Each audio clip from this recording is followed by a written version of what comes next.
ছয়গাঁৱৰ ভাটিপাৰাত পাৰিবাৰিক কন্দলৰ ভয়ংকৰ পৰিণতি।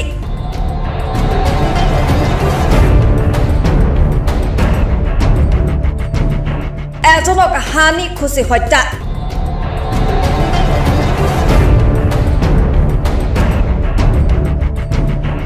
এক হৃদয় বিদাৰক ঘটনা।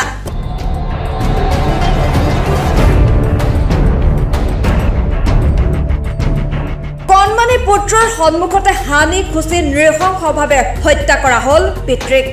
দোকানত গৈছিলোঁ, দোকানত যাওঁতে দেউতাও কাম কৰি আছিল। কাম কৰি আহোঁতে থিত বুলি কোৱা মানুহটোৱে পিছত বাৰে মূৰত কোৱাছি আৰু কঁকালত। দেউতাই বাগৰ খাই পৰছি। বাগৰ খাই পৰাংতে এবাৰ ককাক মাতবা আহিছোঁ, ককাকো খাৱাছি। ককাও পৰছি এবাৰ বাগৰ খাই। দেউতাক চিপজঙেদি মাৰিছে আৰু এবাৰ ককাক কুঠাৰি দি খাৱাছি কপালখান। মই দেখিছোঁ।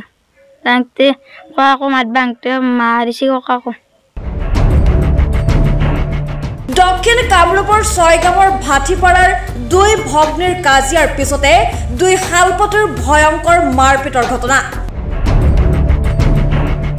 উল্লেখ্য যে যোৱা মঙলবাৰে ক্ৰমে দুই বাই ভনী অঞ্জলি দাস আৰু লতা দাসৰ মাজত সামান্য কথাক লৈ কাজিয়াৰ সূত্ৰপাত হয়। ইয়াৰ পিছতে লতা দাসৰ স্বামী সোণাৰাম দাস সহিতে ভাতৃ বলেন দাসৰ পত্নী উষা দাস, বিশ্ব দাস, বিপ্লৱ দাস আহি ক্ষীৰোদ দাসৰ পৰিয়ালটোক প্ৰাণে মৰাৰ ভাবুকি দি যায়। পিছে এই ঘটনাটো ইমানতে ক্ষান্ত নাথাকি সন্ধিয়া ক্ষীৰোদ দাসৰ ঘৰৰ পদূলিত হাতে হাতে দা কোঠাৰ লৈ খাপ পিটি থাকে সোণাৰাম দাসৰ পৰিয়ালে। সন্ধিয়া কাঠ মিস্ত্ৰীৰ যোগালী হিচাপে কাম কৰা ক্ষীৰোদ দাসে কৰ্মস্থলীৰ পৰা ঘৰলৈ উভতাৰ পথতে দা কোঠাৰেৰে ওপৰ-জোপৰি প্ৰহাৰ কৰে ক্ষীৰোদ দাসক। এই সমগ্ৰ ঘটনা স্বচক্ষুৰে প্ৰত্যক্ষ কৰি ক্ষীৰোদ দাসৰ কণমানি পুত্ৰই ককাক নৰেন দাসক মাতিবলৈ আহে।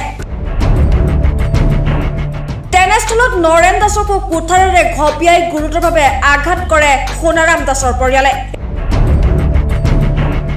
এই ঘটনাই সমগ্ৰ ভাটিপাৰা অঞ্চলত হোৱা-ধোৱাৰ সৃষ্টি হয় আৰু ততাতৈয়াকৈ ক্ষীৰোদ দাস আৰু তেওঁৰ পিতৃ নৰেন দাসক স্থানীয় ৰাইজে গুৱাহাটী চিকিৎসা মহাবিদ্যালয় হাস্পতাললৈ নিয়ে যদিও আজি পুত্ৰ ক্ষীৰোদ দাসক চিকিৎসকে মৃত বুলি ঘোষণা কৰে। আনহাতে এই সমগ্ৰ ঘটনা জানিব পাৰি ছয়গাঁও আৰক্ষী ঘটনাস্থলীত উপস্থিত হৈ ক্ষীপ্ৰতাৰে তদন্ত আৰম্ভ কৰিছে। অৱশ্যে আৰক্ষী ঘটনাস্থলীত যোৱাৰ পূৰ্বে হত্যাকাৰীৰ পৰিয়ালটো ঘটনাস্থলীৰ পৰা পলায়ন কৰে। ইতিমধ্যে মৰণোত্তৰ পৰীক্ষা কৰোৱাৰ অন্তত মৃতদেহ গাঁৱত আহি পোৱাৰ পিছত শোকাকুল পৰিৱেশৰ সৃষ্টি হয় ভাটিপাৰা গাঁৱত।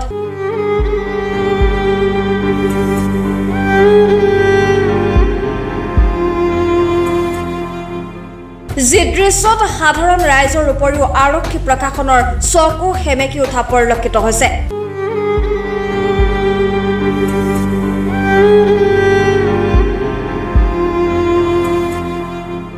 পত্নী, কণমানি পুত্ৰ কন্যাৰ কান্দোনত আৱেগিক হৈ পৰিল আৰক্ষী প্ৰশাসনৰ লোক।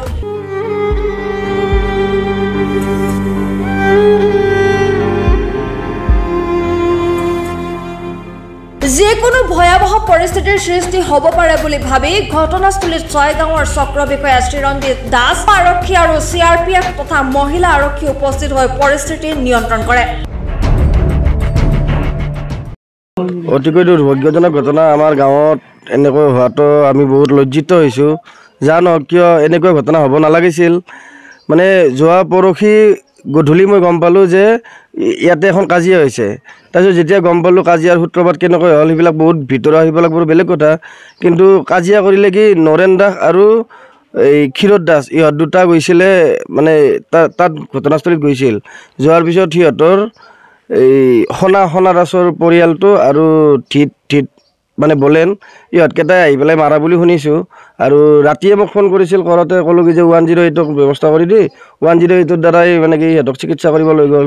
তাৰপিছত GMC ৰেফাৰ কৰিলে। তাৰপিছত আজি ৰাতিপুৱা প্ৰায় 6-7টামান বজাত মানে খবৰটো পালোঁ কি যে ক্ষীৰোদ দাসৰ মৃত্যু হৈছে।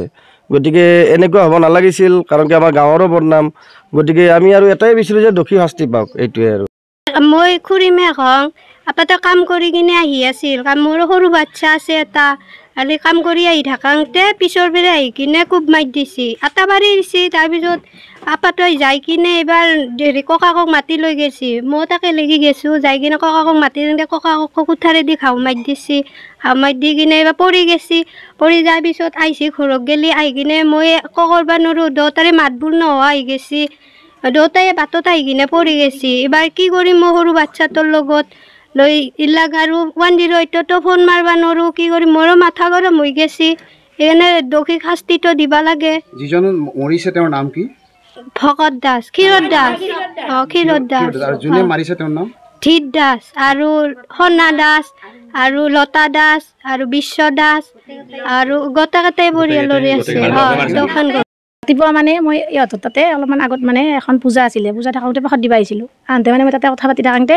এতিয়া মানে কাজিয়া লাগি আছে কাজিয়া লাগি থাকোঁতে মানে লতাই আৰু অঞ্জলি দুটা বইনাক লাগি আছে লাগি থাকোঁতে মই আৰু দাউৰি আহিলোঁ মানে মোৰ খুৰীমাই হয় এটা ভাই বোৱাৰী হয় দাউৰি আহিলোঁ আহোঁতে মানে হাতৰ দুটাই মানে কাজিয়া কৰি আছে তাই আৰু মোক সাক্ষী আছে এই মণি বাইদেউ চাওঁচোন এনাই এনাই এনাই মানে বেয়াকৈ কৈছে দিয়কচোন আৰু কি কৈছে আৰু ক'ব নোৱাৰি সেনেকৈ তাৰপিছত মই আৰু বোলো দে হচি দে যি হচি দুটা বইনীহে ভাই বইনী দুটা বইনীহে হয় দুটাই লাগব নালাগে সেনেকৈ ক'লোঁ কওঁতে সৰু বইনাকলৈ আমাৰ এই তাৰমানে কিবা তাইক কচি কওঁতে তাৰমানে তাই আৰু এক খেদি আহিছে আহোঁতে এই আৰু তাইক চুলিত ধৰিছে ধৰাংতে মানে দুটাই মানে একেবাৰে লুটিয়া লুটি লাগাংতে মই আৰু ভাংবা নৰি ভয়তে চাই ধৰিছোঁ দিয়কচোন সিমানমান হৈছোঁ আহোঁতে এবাৰ দাদাই আহি দুটাকে এৰাই দিছে দাংতে দাদাৰ তাতে মানে চুলি তুলি লাগি গৈছে লাগাৰ পিছতে মানে সিহঁতে আৰু ল'ৰাটো বিশ্ব বুলি যে ক'লোঁ সেই ল'ৰাটোৱে আৰু ছোৱালীটো গোটাবিলাকে মানে এডোখৰ লাইন খেদি আহিছে আহোঁতে আমি আৰু ক'লোঁ যৌ ইয়াতে দাদাও আছে খং উঠি থাকি আছে যৌ গোটাগিলাই জোকায়ো লাগব নালাগে যিহেতু তিৰিহে লাগিছে তোমালোকে যৌ গোটা সেনেকৈ খেদে দিলোঁ সিহঁতক খেদে দি পেলাই আৰু গণ্ডগোলখন গেলে সিহঁতে এতিয়া গুমুৰে গেছি মানে সিহঁতৰ এটা হ'লেও কাটিমে ৰাতি আজি আহাক আজি বাটে দি যাওঁতে এই কাটিম নহয় সিহঁতৰ ল'ৰা কাৰোবাক কাটিমে আৰু এনেকৈ কৈছি